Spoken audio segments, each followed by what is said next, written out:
صلی علی نبینا صلی علی محمد۔ بس اپنی اولاد میں نیکی دیکھ کر خوش ہوا کریں اور دنیا کی ترقیات کو سرسری نظر سے دیکھا کریں۔ ہو جائیں تو ٹھیک ہے، نہ ہو تو غم کی بات نہیں، لیکن اگر نیکی نہ ہو تو غم میں گھل جانا اور ایسی تکلیف محسوس کرنا کہ اولاد دیکھ لے کہ ہمارے ماں باپ ناخوش ہو گئے ہیں اور تکلیف میں مبتلا ہو گئے ہیں، یہ وہ جذبہ ہے جو حقیقت میں آپ کی دعاؤں کو طاقت دے گا۔ اور اپنی اولاد کی دنیا کی ترقیات سے تم راضی ہو چکے ہو، اور اگر وہ عبادت نہیں کرتے تو تمہیں دکھ نہ ہوتا ہو، اگر وہ نیکیاں اختیار نہیں کرتے تمہیں تکلیف نہ ہو، اگر وہ جھوٹ بولنے والے ہوں تو تمہارے لیے تمہارے دل عذاب میں مبتلا نہ ہو جائے، اور اگر وہ لغویات میں ایسے محو ہوں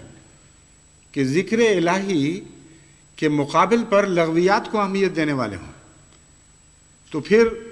تمہاری آنکھوں کی ٹھنڈک غیر متقین میں ہے اور تمہاری یہ دعائیں بالکل کھوکھلی ہو جائیں گی۔ بعض دفعہ جن کی خواہشات ان کے نیک اعمال کے مطابق ہوں، ان کو لمبی دعاؤں کی بھی احتیاج نہیں ہوتی، ان کی ایک آہ ہی دعا بن جاتی ہے۔ اگر ایک ماں باپ ایسے ہیں جو ہر وقت اپنی اولاد میں نیکی تلاش کرتے ہیں اور نیکی نہ نظر آئے تو ان کے دل سے آہ نکلتی ہے، وہی آہ ان کی دعا ہوتی ہے، اور خدا تعالیٰ اس پر محبت اور پیار کی نظر ڈالتا ہے۔ اور وہ جو دنیا پہ راضی ماں باپ ہیں وہ بعد میں اپنی اولاد کو جب بے راہ ہوتے دیکھتے ہیں، ان کی لڑکیاں غیروں سے بھاگ رہی ہیں، ان کے لڑکے ہاتھوں سے نکل رہے ہیں، پھر وہ روتے ہیں، پیٹتے ہیں، دعاؤں کے لیے لکھتے ہیں۔ یہ ساری بے حقیقت باتیں ہو سکتے ہیں۔ اس لیے عجز کا مقام یہ ہے کہ انسان دعائیں کرے اور خدا تعالیٰ کے حضور یہ ہمیشہ عرض کرتا رہے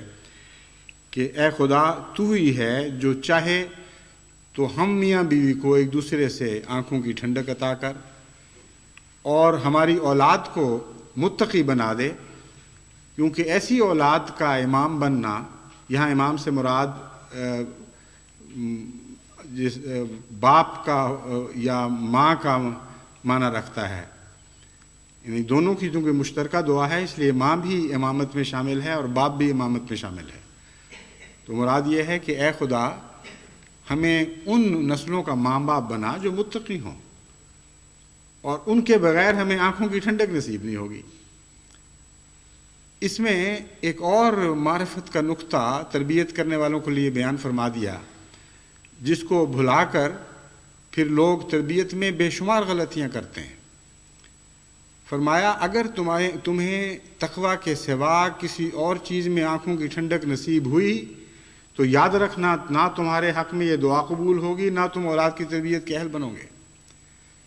اگر تم آنکھوں کی ٹھنڈک ان کی دنیاوی ترقیوں میں ہی دیکھ رہے ہو،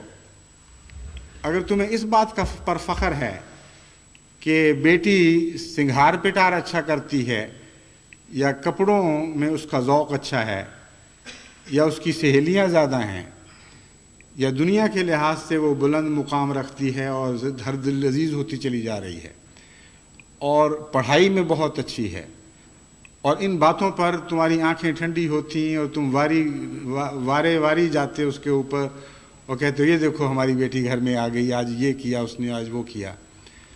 اور تمہیں دل کا سکون انہی باتوں میں نصیب ہو گیا، تو تم یہ دعا کیسے کرو گے پھر کہ وَجْعَلْنَا لِلْمُتَّقِينَ إِمَامًا؟ کیونکہ مانگی گئی ہے آنکھوں کی ٹھنڈک، اور آنکھوں کی ٹھنڈک کا تقویٰ سے تعلق باندھ دیا گیا، تو فرمایا کہ خالی منہ سے دعائیں کرنا کوئی حقیقت نہیں رکھتا جب تک اس مضمون پر تم عمل کرنے والے نہ ہو، یہ مضمون تمہاری زندگیوں کا حصہ نہ بن چکا ہو۔ بس اگر واقعی اولاد کی نیکی دیکھ کر آنکھیں ٹھنڈی ہوتی ہوں، اگر اولاد کی نیکی دیکھ کر ان کی راہوں میں آنکھیں بچھنے لگ جائیں اور انسان کا دل خوشی سے بلیوں اچھلنے لگے اور خوشی کے ساتھ سجدہ ریز بھی ہو جائے، کیونکہ روحانی دنیا میں یہ کیفیت اکٹھی پائی جاتی ہے، خوشی سے دل اچھلتا بھی ہے اور خدا کے حضور سجدہ ریز بھی ہو جاتا ہے۔ تو پھر تم یہ دعا مانگ سکتے ہو کہ وَجْعَلْنَا لِلْمُتَّقِينَ إِمَامًا، اے خدا ہمیں آنکھوں کی ٹھنڈک نصیب کر اور تقوی والی اولاد عطا کر۔ اس کے بغیر تمہاری اپنی خواہشات اور اپنی تمنائیں تو دنیا کے رستوں پر چل رہی ہوں، اور اپنی اولاد کی دنیا کی ترقیات سے تم راضی ہو چکے ہو، اور اگر وہ عبادت نہیں کرتے تو تمہیں دکھ نہ ہوتا ہو، اگر وہ نیکیاں اختیار نہیں کرتے تمہیں تکلیف نہ ہو، اگر وہ جھوٹ بولنے والے ہوں تو تمہارے لیے تمہارے دل عذاب میں مبتلا نہ ہو جائے، اور اگر وہ لغویات میں ایسے محو ہوں کہ ذکر الہی کے مقابل پر لغویات کو اہمیت دینے والے ہوں، تو پھر تمہاری آنکھوں کی ٹھنڈک غیر متقین میں ہے اور تمہاری یہ دعائیں بالکل کھوکھلی ہو جائیں گی۔ بس وہ لوگ جو بعض دفعہ یہ شکایت کرتے ہیں کہ جی ہماری دعائیں قبول نہیں ہوتی، آپ ہمارے لیے دعا کریں، بعض دفعہ تو ایسے لوگوں کے لیے دوسروں کی دعائیں کارآمد ثابت ہوتی ہیں، مگر ایسے مضمون میں جو میں بیان کر رہا ہوں غیر کی دعا کام نہیں آ سکتی، کیونکہ انسان کے اپنے اعمال اور اپنی نیتوں کے رخ ان دعاؤں کے خلاف عمل کرنے والے ہوتے ہیں، ان کو جھٹلانے والے ہوتے ہیں۔ دعائیں اور سمت میں ان کو لے جانے کی کوشش کرتی ہیں اور وہ دعاؤں کے مخالف سمت میں زور لگا کر آگے بڑھ رہے ہوتے ہیں۔ ان کا یہ دعا کرنا کہ یہ دعائیں ہمیں اڑاتے ہوئے ان سمتوں میں لے جائیں جن میں جو تیری طرف لے جانے والے رخ ہیں، یہ کیسی بے معنی اور لغو بات ہوگی، حقیقت میں دعا سے مذاق کرنے والی بات ہوگی۔ بس خدا تعالیٰ نے ان آیات میں جو بے شمار حکمت کے خزانے مدفون فرمائے ہیں، ان کو آپ ٹٹولیں تو آپ کو نئے نئے عرفان کے موتی ملتے چلے جائیں گے،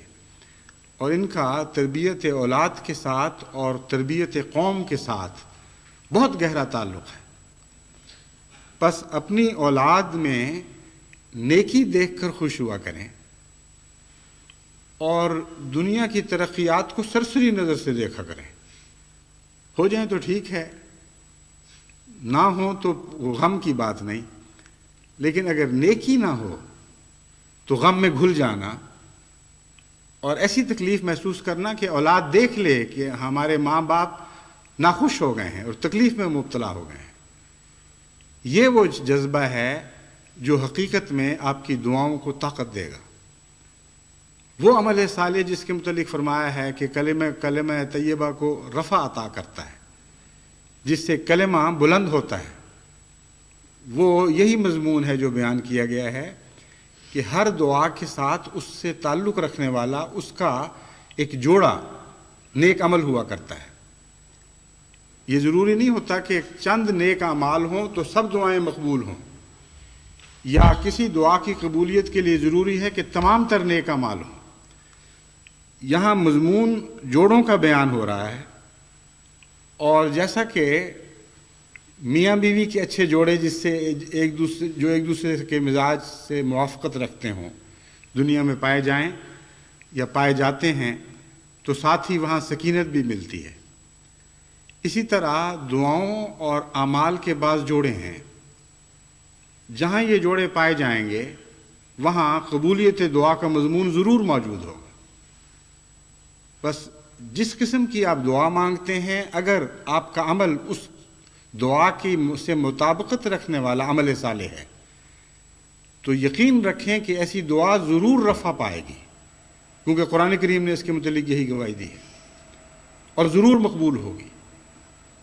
اس لیے محض رونا اور سجدوں میں پیشانیاں رگڑنا دعاؤں کے لیے کافی نہیں ہے۔ آپ کے اعمال اور رخ پہ چل رہے ہوں اور سجدے اور رخ پہ جا رہے ہوں، یہ تضاد خدا کو قبول نہیں ہے۔ بعض دفعہ جن کی خواہشات ان کے نیک اعمال کے مطابق ہوں، ان کو لمبی دعاؤں کی بھی احتیاج نہیں ہوتی، ان کی ایک آہ ہی دعا بن جاتی ہے۔ اگر ایک ماں باپ ایسے ہیں جو ہر وقت اپنی اولاد میں نیکی تلاش کرتے ہیں اور نیکی نہ نظر آئے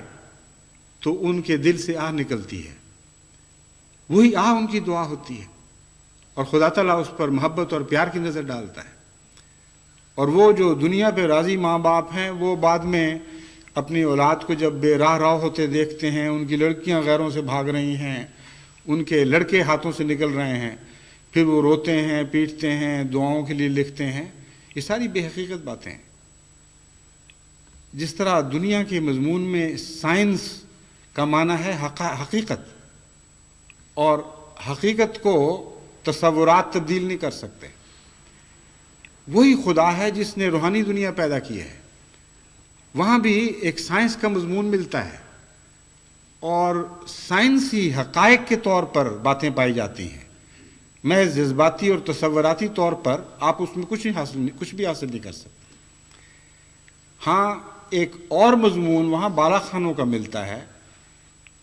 جس کا مطلب یہ ہے کہ جب تم سب کچھ اپنا کر دو گے تو پھر خدا کے فضل کے نتیجے میں وہاں تہیہ پاؤ گے تم۔ ایسے عرفہ اور بلند مقامات تمہیں نصیب ہوں گے جہاں تمہاری کوششوں کا پھل تو ضرور ملے گا، لیکن اس کے علاوہ خدا کی طرف سے تحائف بھی بہت ملیں گے، ایسے تحائف جو محض اس کے فضل کے نتیجے میں عطا ہونے والے ہیں۔ بس ہم نے چونکہ